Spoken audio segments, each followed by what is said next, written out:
বন্ধুরা, কেমন আছো তোমরা সবাই? আশা করি তোমরা সবাই ভালো আছো, আমিও খুব ভালো আছি। মামনের মনের কথাতে তোমাদের সকলকে সুস্বাগতম। আবার আরেকটি নতুন কন্ট্রোভার্সিয়াল ভিডিও নিয়ে তোমাদের সামনে চলে এসেছি। গতকাল আমাদের সঙ্গীতা ম্যাডামের একটা লাইভ হয়েছে, যেখানে জাস্ট সীমা চ্যানেল, অর্থাৎ আমাদের সীমাদির চ্যানেল থেকে সেখানে লাইভটা হয়েছিল। এবং সেখানে সেই লাইভে ছিলেন হচ্ছে সঙ্গীতা ম্যাডাম, সীমাদি এবং ইপসিতাদি, এবং তার সাথে রিয়া ব্যানার্জি বলে একজন ক্রিয়েটার বা ভিউয়ার্স, আমি ঠিক চিনি না। যাই হোক, তারপরে লাইভটা হওয়ার পরে দেনাম দেয়ার আমি দেখলাম যে রিম্পাকেও কালকে একটা ভিডিও নামাতে হলো। যাই হোক, সেই সমস্ত ভিডিও আমি দেখিনি। আজকে আমি প্রত্যেকটা ভিডিওই দেখেছি এবং রিম্পার গতকালের ওই ভিডিওটা আমি দেখেছি, যেখানে সে বাচ্চাদের নিয়ে বলেছে। এখন কথা হচ্ছে, কেন এই বাচ্চা সংক্রান্ত ব্যাপার আসলো? কালকে যে স্ট্রিম লাইভটা করা হয়েছিল, সেখানে নাম দেওয়া হয়েছিল যে চলো সবাই মিলে ধনঞ্জয় অর্থাৎ চম্পার বাচ্চার স্কুলে যাওয়া হোক। তো সেই ব্যাপারটা নিয়ে হওয়ার পরে তারপরে লাইভের মধ্যে তার বাচ্চা সংক্রান্ত ব্যাপার নিয়ে কোনো কথাই হয়নি, জাস্ট টাইটেলে এরকম একটা টাইটেল দেওয়া হয়েছিল। তো টাইটেল দেওয়ার পরে তারপরে ওই লাইভটা হয়েছিল। যেহেতু এই বাচ্চা সংক্রান্ত ব্যাপার বা স্কুলে যাওয়ার ব্যাপার নিয়ে কথাগুলো হয়েছিল, যেখানটায় মানে কথা না, যেখানটায় ওই টাইটেলটা দেওয়া হয়েছিল, সেখানটায় আমাদের রিম্পার প্রচণ্ড পরিমাণে তাতে একটা খারাপ লেগেছে। কেন খারাপ লেগেছে? যা কেন অতীতেও তার বাচ্চাদেরকে নিয়ে, তার বাচ্চা স্কুলে যাওয়ার ব্যাপার নিয়ে অনেকেই এই ধরনের ভিডিও করেছে, এবং সেখানটায় কারোর কোনো রকমের মানে ভিডিও হওয়ার পরেই দেনান দেয়ার রিম্পা কারোর কোনো কিছু ওয়েট না করেই দেনান দেয়ার সে রাত্রেই ভিডিওটা নামিয়ে দিয়েছে। এবার আমি আমার নিজস্ব কিছু ব্যাপার নিয়ে আমি আজকে এখানে কিছু কথা বলবো। পল্লব আমার কমেন্ট বক্সে এসে ওই চম্পার ছেলেদের নিয়ে কিছু একটা কমেন্ট করেছিল। সেই কমেন্টে আমি একটা লাভ রিয়াক্ট দিয়েছিলাম, ঠিক আছে? কোনো কমেন্ট কিন্তু আমি সেখানে করিনি। যাই হোক, সেই ক্ল্যারিফিকেশন আমি অতীতে দিয়েছিলাম, এবং সেখানে অভিনন্দন এসে কমেন্ট করেছিল যে এইটা হওয়ার পরবর্তীকালে আমিও সেখানটায় পল্লবকে যা তা কথা বলেছি। এইগুলো কিন্তু চম্পা কিন্তু তখন কিন্তু দেখেনি। চম্পা দেনান দেয়ার লাইভ করেছিল, লাইভ করে, এবং সেখানটায় আমাকে আমার বংশ পরিচয়, আমার রক্তের পরিচয়, আমার সন্তানদের নিয়ে মানে সন্তানহীনতাটাকে নিয়ে প্রচণ্ড পরিমাণে একটা ইস্যু তৈরি করে একটা প্রচণ্ড বাজে বাজে কথা বলেছিল, যে আমাকেও নাকি এরকম সন্তানহীনতায় সারা জীবন ভুগতে হবে, সারাটা জীবন আমাকে আফসোস করে জ্বলে পুড়ে মরতে হবে, এই ধরনের কথাবার্তা বলেছিল। আমি তাতে করে কি রিয়াকশান দেব, কি বলবো না বলবো, এই সমস্ত বলতে না বলতেই আমি দেখলাম রিম্পা ভিডিও নামিয়ে ফেললো। রিম্পা কার হয়ে ভিডিওটা নামালো? আমাদের চম্পা দাদার হয়ে ভিডিওটা নামালো। এবং কথাগুলো সেখানে রিম্পা কি বলেছিল? রিম্পা সেখানে কথাগুলো বলেছিল যে ওয়াইটিতে অনেকেই নতুন নতুন এসেছে, যেটা গতকালের ভিডিওতেও কিন্তু এই কথাটাই বলেছে যে অনেকেই নতুন নতুন কন্ট্রোভার্সি লাইনে এসেছে। তার মানে উদ্দেশ্য হচ্ছে আমাকে ঠুকে কথা বলা। যাই হোক, অনেকেই এসেছে, তারা জানে না অতীতে কি কি ঘটনা ঘটেছে। সেখানটায় ঘটে যাওয়া যে সমস্ত ঘটনা, সেখানটায় যাদের সাথে ঘটেছে তারাও অতীতে অনেক কষ্ট পেয়েছে, এবং তাদের সাথে ভিউয়ার্সরাও কষ্ট পেয়েছে। আমি সেখানে দেখলাম রিম্পা মানে সেই ওয়াইটির দাদা ভাইয়ের হয়েই সেখানে ভিডিওটা নামালো, এবং সেখানে আমাকে ঠুকে ঠুকে বলল যে আমি কেন না জেনে শুনে সেখানে লাভ রিয়াক্টটা দিয়েছি, অথচ আমার ক্ল্যারিফিকেশনটা কিন্তু ও দিতে দিল না, তার আগেই ও ভিডিওটা নামিয়ে ফেললো। এবং ভিডিওতে লাস্টের দিকে গিয়ে মনে হয় বলেছে যে কারোর মানে এই সম্পর্কে, যে বাচ্চাহীনতা সম্পর্কে কিছু বলা উচিত না, কিন্তু ভিডিওর বেশিরভাগ অংশটা কি নিয়েছিল? ভিডিওর বেশিরভাগ অংশটাই আমাকে বুদ্ধি দিচ্ছে যে আমি নতুন কন্ট্রোভার্সি লাইনে এসেছি, সেখানে আমি না জেনে শুনে এই বাচ্চা সংক্রান্ত ব্যাপারটা কেন টেনেছি। যাই হোক, সেখানে আমি প্রচণ্ড পরিমাণে মর্মাহত হয়েছিলাম রিম্পার এই ব্যাপারটাতে, এবং আমার সত্যি কথা বলতে খুবই খারাপ লেগেছিল। যাই হোক, আমি পরের দিকে রিম্পাকে যখন বাই ফোনে জিজ্ঞাসা করেছিলাম, রিম্পা তখন বলেছিল দিদি ভাই আমি তোমাকে কিছু উদ্দেশ্য করে বলিনি, আমি ওই পল্লবকেই বলেছিলাম। যাই হোক, সেই ব্যাপারটা মিটে গেল। আমি বুঝলাম যে হয়তো বা আমার ভুল ছিল, আমার হয়তো অন্যায় ছিল, কিন্তু আবার আমি দেখলাম যে কালকে যে ভিডিওটা ও করেছে সেখানটায় আবার সেই নতুন নতুন কন্ট্রোভার্সি ক্রিয়েটার যাদেরকে ও ঠুকছে তার মধ্যে আমি পড়ি, কারণ নতুন কন্ট্রোভার্সি ক্রিয়েটার হিসাবে আমি এখন এই ব্যাপারগুলোকে নিয়ে মুখ খুলছি। আচ্ছা, সেখানটায় আবারও বলছে যে বাচ্চাদের নিয়ে আক্রমণ করার এই যে ব্যাপারটা, বাচ্চাদের স্কুলে যাওয়ার ব্যাপারটা, সেই ব্যাপারটা নিয়ে কেন আমরা না জেনে শুনে কথা বলছি, বা আজকে সঙ্গীতা ম্যাডামকে নিয়ে ওই কথাটা বললো আমার সাথে সাথে, মানে সঙ্গীতা ম্যাডাম যেহেতু এই ব্যাপারটা জড়িয়ে রয়েছে, কারণ সীমাদি বা ইপসিতাদি এরা তো অনেক দীর্ঘদিন ধরেই ভিডিওগুলো করছে সেখানটায়, বা ওয়াইটিতে রয়েছে, সেখানে তাদেরকেও ঠুকেছে সঙ্গীতা ম্যাডাম এবং আমাদেরকে। তা রিম্পা, এবার আমি তোমাকে প্রশ্ন করি, আজকে ওয়াইটির দাদা ভাইয়ের বাচ্চাদের এগেনস্টে বললেই তুমি তার হয়ে কেন ভিডিও নামাতে মানে বসে যাও বলো তো? আমি জাস্ট এই ব্যাপারগুলো লক্ষ্য করলাম। আগের বারও তুমি সেম কেসটাই ঘটালে এবং কালকেও দেখলাম ঠিক সেম কেসটাই ঘটালে, কিন্তু কেন? এর পিছনে কি গভীর কোনো উদ্দেশ্য আছে? মানে এর পিছনে কি গভীর কোনো রহস্য লুকিয়ে আছে? আমি ভাই কিন্তু রহস্যের অনেক কিছু গন্ধ পাচ্ছি। যাই হোক, বলতে বাধ্য হচ্ছি, কারণ অতীতে যে ঘটনা ঘটেছে আজকেও সেই ঘটনার পুনরাবৃত্তি ঘটলো। আজকে তুমি না দেখে শুনে, কারোর কোনো কিছু না বুঝে নিয়ে তুমি কাউকে সময় সুযোগ না দিয়ে দেনানদের ভিডিও করতে বসে যাও, কিন্তু কেন? কেন তুমি ভিডিও করতে বসে যাও? আজকে তার পরবর্তীতে তুমি যে ভিডিওগুলো নামালে তার পরবর্তীতে এই রিয়াকশান মাফিক কি যে হচ্ছে বা কি যে হয় সেইগুলো তোমার একবার ভেবে চিনতে তারপরে তোমার ভিডিওগুলো নামানো উচিত ছিল। তুমি আমাকে নিয়ে ভিডিও নামানোর সঙ্গে সঙ্গে ওইদিকে আমাকে নিয়ে অনেকেই ভিডিও করে ফেললো, অনেকেই তামসা দেখলো, হ্যাঁ, এবং তুমি ওয়াইটির দাদা ভাইয়ের কাছে সুন্দরভাবে একটা তেল মেরে প্রলেপ মেরে এই জিনিসটাকে করার চেষ্টা করো। আমার কথা হচ্ছে তুমি কেন করো এই ব্যাপারটা নিয়ে? ওয়াইটির দাদা ভাই তো তোমার বাচ্চাদেরকে নিয়েও কম টানা ছেঁড়া করেনি। ও অতীত হয়ে গেছে বলে সব কিছু ভুলে গেছো? হ্যাঁ, তোমার ক্ষেত্রেই সম্ভব, কারণ তোমার শ্বশুরকে নিয়ে টেনে টেনে যেভাবে ও কথা বলেছে, বা তোমার বাচ্চাদেরকে নিয়ে যেভাবে টেনে কথা বলেছে, বা তোমার বরকে নিয়ে যেভাবে 6 দিনে 6টা পুরুষ ঢুকিয়ে, বা তোমার কাছে 6 দিনে 6টা মানে পুরুষ ঢুকিয়ে আর তোমার বরের ওখানে 6 দিনে 6টা মহিলা ঢুকিয়ে যেভাবে ভিডিও করেছে, তারপরেও তুমি আবার ওর স্ট্রিম লাইভে উঠেছো কি না, মানে সেটা মানে সত্যি কথা বলতে তোমার ক্ষেত্রেই মনে হয় সেইগুলো সম্ভব। আমি বলতে মানে বাধ্য হচ্ছি, কারণ আমি প্রচণ্ড পরিমাণে শক তোমার এই ভিডিওটার জন্য।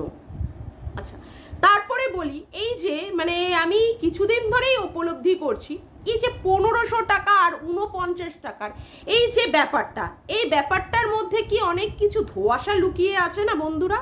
মানে আমি প্রায় সময় দেখি এই চম্পার ওখানে লাইভ চলতে থাকলে অনেকেই এসে 1500 টাকা আর 49 টাকার একটা কিছু কথা বলে, তাই না?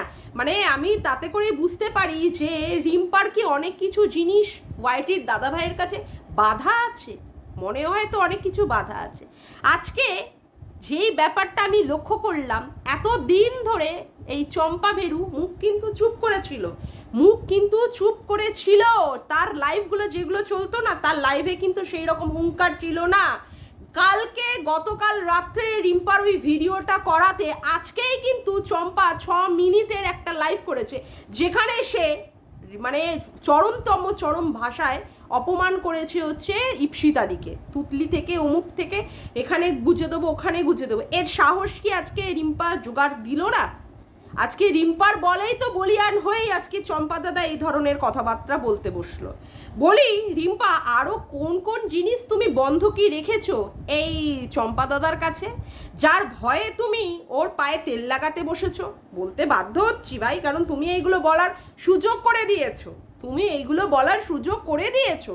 আমি তো দেখে অবাক যে তুমি আমার এগেনস্টে গিয়ে কি করে ভিডিওটা সেদিন নামিয়েছিলে। তুমি আমার মাতৃত্বহীনতা নিয়ে এত বড় যেখানে প্রশ্ন করলো, তুমি সেখানটায় সেইভাবে আমার হয়ে তুমি ভিডিওটা করলে না, অথচ তুমি ভিডিওটা কি করলে? যারা ওয়াইটিতে নবাগতা তারা জানে না অতীতে বাচ্চাদের নিয়ে কি টানাছেড়া করেছে। আরে বাচ্চাদের নিয়ে টানাছেড়া করেছে সেই কথাটা তুমি যদি এত ইম্পর্টেন্স, আর যার সন্তান হচ্ছে না তার সন্তানহীনতা নিয়ে যেই কথাগুলো বলেছে সেইগুলো তো তুমি সেইভাবে তো গুরুত্ব দিয়ে সেই কথাগুলো তো ভিডিওতে বলোনি। তোমার তো অর্ধেক ভিডিওর প্রায় ম্যাক্সিমাম 75% ছিল আমি কেন ওখানে লাভ রিয়াক্ট দিয়েছি, আমি বাচ্চাদের নিয়ে কেন কাটাছেড়া করেছি, কিন্তু তুমি আমাকে সুযোগই দিলে না যে আমার ক্ল্যারিফিকেশন কি আসতে পারে। আমার ক্ল্যারিফিকেশন কি আসতে পারে তুমি সুযোগই দিলে না। আর আমার মাতৃত্বহীনতা নিয়ে যেভাবে ও কথাগুলো বললো, যেভাবে লাইভগুলো করলো, সেই প্রতিবাদের ভাষা কিন্তু তোমার ভিডিওতে ছিল না রিম্পা, তোমার কিন্তু ভিডিওতে ছিল না, বলতে বাধ্য হচ্ছি। কিন্তু তোমাকে নিয়ে যখন যখন যে যে কথাবার্তাগুলো উঠেছে বা আমার কানে যেগুলো এসেছে, আমি কিন্তু ভাই তোমার হয়ে কিন্তু যথেষ্ট প্রতিবাদ করেছি। আমার মনে হয়েছে এখানে আমার প্রতিবাদ করা উচিত, কিন্তু তুমি সেই জায়গায় কিন্তু তৈরি করলে না। আজকে আমার সত্যি বলতে অবাক মানে মানে বলতে আমি বাধ্য হচ্ছি। আর তোমার এই ভিডিওটা দেখে আমি সত্যি অবাক হয়ে গেছি যে আরো কত কিছু তুমি ওর কাছে বন্ধকি রেখেছো বলে তুমি ওকে পায়ে তেল মেরে ভিডিও করছো, পায়ে তেল মেরে ভিডিও করছো। কত কিছু গোপন রয়েছে তোমার ওর কাছে, যেই গোপনীয়তাটা তুমি ঢাকার জন্য তুমি ওর বাচ্চাদেরকে কেউ যদি কিছু কথা বলে তাতেই করে তুমি অমনি সঙ্গে সঙ্গে ফোর্স করে উঠছো। তুমি অতীতের ঘটনাগুলো ভুলে গেছো, অতীতের ঘটনাগুলো ভুলে গেছো না, যেইভাবে তোমাকে নিয়ে কাটাছেড়া করা হয়েছিল। আজকে তোমার পাশে সবাই দাঁড়িয়েছে, সঙ্গীতা ম্যাডাম থেকে সীমাদি থেকে আমরা যারা যারা ক্রিয়েটাররা আছি, যারা কন্ট্রোভার্সি ক্রিয়েটাররা আছে, তারা সবাই তোমার হয়ে দাঁড়িয়েছে। কিন্তু কালকে তোমার ওই একটা ভিডিও তোমার থেকে সবাই মানে দূরে সরে যাবে, সবাই তোমার প্রতি প্রচন্ড পরিমাণে অফেন্ডেড যে তুমি কোনো কিছু মানে মানে না সময় না দিয়ে তুমি দেনানদের কি করে ভিডিওটা নামিয়ে ফেললে, দেনানদের। আর ক্লিকবেট তো সবাই খেলে রিম্পা, সবাই একটা নেগেটিভ টাইটেল দিয়ে, নেগেটিভ থাম্বনেল দিয়ে তারপরে ভিডিওর মধ্যে পজিটিভ ভিডিও বা বার্তা দেয়। সেখানে কি তুমি করো না? সেখানে কি তুমি করো না? আজকে তুমি কি করে এই কথাটা বলতে পারলে যে ওর বাচ্চার স্কুলে চলে যাওয়ার ব্যাপারটা নিয়ে যেন কেউ না করে? আরে বাচ্চা স্কুলে যাবে সেই ব্যাপারটা তো লাইভে আলোচনাই হলো না, আলোচনাই হলো না, কিন্তু তুমি সবার আগে দেনানদের ভিডিও নামিয়ে ফেললে, সবার আগে দেনানদের ভিডিওটা নামিয়ে ফেললে। কি অবাক কাণ্ড বলো, তুমি সুযোগই দিলে না, তুমি সুযোগই দিলে না। তাহলে তো এখন আমার সত্যি বিশ্বাস করতে হচ্ছে, বিশ্বাস করতে তুমি বাধ্য করছো যে এরকম 1500 টাকা আর 49 টাকার মতো আরো অনেক কিছু গোপন জিনিস তোমার ওই চম্পা ভেরুর কাছে, হ্যাঁ ওই মরকটটার কাছে, ওই হাফলেরিস্টার কাছে অনেক কিছুই বাধা আছে, যার জন্য যার ভয় কিন্তু তুমি চুপ করে রয়েছো এবং তার জন্য তুমি ওকে পায়ে তেল মেরে তুমি ভিডিওগুলো করছো, বুঝলে? এখন তো সমস্ত ছুপার উস্তামগুলো আস্তে আস্তে বেরিয়ে যাচ্ছে, তোমার মধ্যেকার সমস্ত ছুপার উস্তামগুলো, বুঝলে কি না? আজকে তুমি বলো যে বুনোমস বলেছিল ওদের দলে থেকেই আমি ওদের ছুঁচ হয়ে ঢুকে ফাল হয়ে বেরোবো, কিন্তু তোমার কালকের ভিডিওটা তুমি কি প্রমাণ দিলে রিম্পা? তুমি কি তাই প্রমাণ দিলে না? তুমি কি তাই প্রমাণ দিলে না? আমি সত্যি কথা বলতে প্রচন্ড পরিমাণে খেপে গেলাম, প্রচন্ড। তুমি অতীতে আমার সাথেও সেই জিনিসটা করেছো, আমার সাথেও তুমি সেই জিনিসটা করেছো। আমার মাতৃত্বহীনতা নিয়ে যে এত লাইভ করলে, এত ধমকানি চমকানি দিল, তুমি আমার ভয়ে ভিডিও নাম নামিয়ে তুমি দেনান দেয়ার বসে গেলে। আমি বাচ্চাকে নিয়ে কথা বলেছি, আরে বাচ্চাকে নিয়ে কি বলছি না বলছি তুমি আমার রিয়াকশনের জন্য ওয়েট করতে, তুমি সেই ওয়েটটারই সময় দিলে না, তুমি দেনান দেয়ার ভিডিও নামিয়ে ফেললে। কালকে সীমাদিরা যে মানে ক্লিকবেট দিয়েছে, টাইটেলটা দিয়েছে, এটা লাইভ করেছে, ওদের সময় দিলে না। ওই রাতের বেলা ওরা লাইভ করার পরেই তুমি দেনান দেয়ার বসে গেলে ভিডিও বানাতে। এত টাকার দরকার রিম্পা, তোমার এত টাকার দরকার যেখানে সমস্ত মোরাল এথিক্সগুলোকে তোমাকে বিক্রি করতে হচ্ছে? বলতে বাধ্য হচ্ছি, অবশ্যই তুমি নোবেল কাজ করছো তোমার মা বাবাকে দেখাশোনার মাধ্যমে, অবশ্যই আমি সেটাকে তোমাকে অ্যাপ্রিসিয়েট করি, কারণ আমিও সন্তানের মানে আমি আমার মা বাবা রয়েছে, আমিও কারোর সন্তান, আমিও আমার মা বাবাকে হেল্প করতে চাই বা হেল্প করি।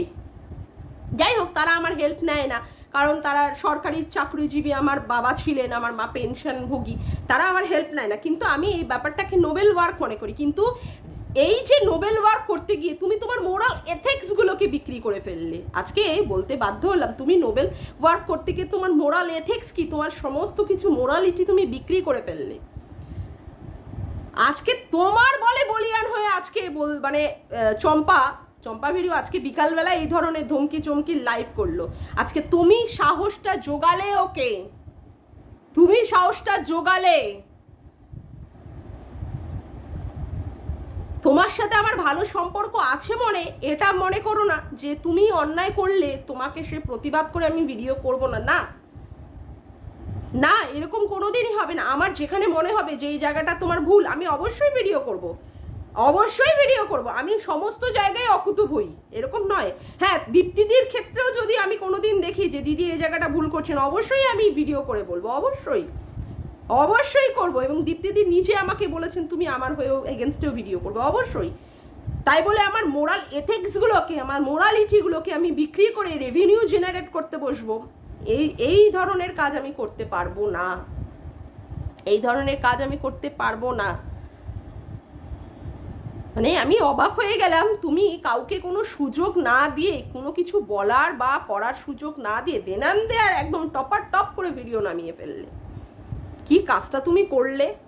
তুমি এর অতীতেও করেছো, তখন আমি তোমাকে ছেড়ে দিয়েছিলাম যে ঠিক আছে হয়তো কোনো একটা মিসআন্ডারস্ট্যান্ড হচ্ছে আমাদের মধ্যে, মিসআন্ডারস্ট্যান্ডিংয়ের একটা জায়গা তৈরি হয়ে গেছে, ঠিক আছে আমি সেটাকে ছেড়ে দিয়েছিলাম, ফরগিভ করে দিয়েছিলাম। কিন্তু আমি প্রচণ্ড পরিমাণে শকড হয়ে গেছিলাম, কেউ আমার এগেনস্টে ভিডিও নামায়নি, কেউ নেই, এবং সবাই আমাকে সহমর্মিতা জানিয়েছে, সবাই সহমর্মিতা জানিয়েছে যে এই জিনিসটা, যে কথাগুলো আমার এগেনস্টে বলা হয়েছে সেইগুলো কিন্তু ঠিক বলা হয়নি। আর লাভ রিয়াকশানটা দেওয়া আমি ইচ্ছাকৃত দিয়েছি বা অনিচ্ছাকৃত দিয়েছি এটা কিন্তু তুমি জাজ করোনি। তুমি আমাকে বলেছো তুমি পল্লবের এগেনস্টে বলেছো, না পল্লবের এগেনস্টে তো তুমি বলেছো, তুমি আমার এগেনস্টেও বলেছো যে আমরা জানি না, কিন্তু ও যেই কথাগুলো বলেছিল তার কিন্তু সেইভাবে মূল্যায়ন করে তুমি প্রতিবাদ নামক তুমি ভিডিও কিন্তু নামাওনি রিম্পা, তুমি সেই জিনিসটাই করলে। এখন তো আমার মনে হচ্ছে অনেক কিছুই তোমার ওর কাছে বাধা আছে, যার ভয়ে তুমি এইভাবে মানে ওর পায়ে চাটন মেরে তুমি ভিডিও নামাচ্ছ, বলতে বাধ্য হচ্ছে ওর পায়ে তুমি চাটন মারছো।